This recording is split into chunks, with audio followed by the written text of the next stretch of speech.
Традиционно театр открывает сезон с постановок по произведениям Александра Пушкина. Но в этом году коллектив решил сделать исключение ради благого дела.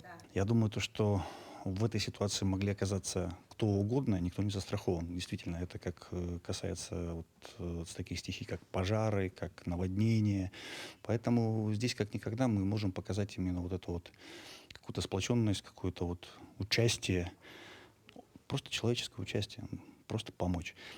И вот буквально 27 числа у нас состоится показ благотворительный.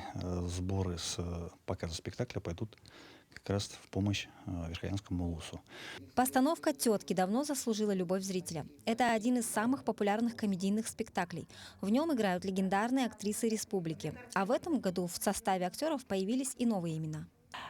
Я играю Ингу, это девушка главного героя Роберта. В этом спектакле у меня будет премьера. Для меня это очень важно и волнительно, так как я буду работать на одной сцене с такими легендарными актрисами, как Галина Андреевна Кондрашова и Наталья Федоровна. И для меня это большая честь. Сейчас артисты активно готовятся к открытию 132-го театрального сезона. Перво-наперво, естественно, это пушкинская тема, это «Барышня Крестенко», 2 числа можете прийти. 3 числа у нас «Академия смеха», это премьерный спектакль, который идет с большим успехом. И потом у нас «Не все коту масленица» Островский.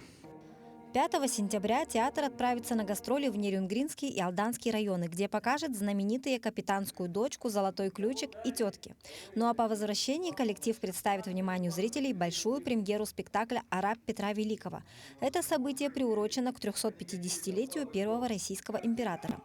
Весь репертуар театра представлен на официальном сайте театра. Там же можно приобрести билеты. Мария Кардашевская, Георгий Григорьев, Якутск.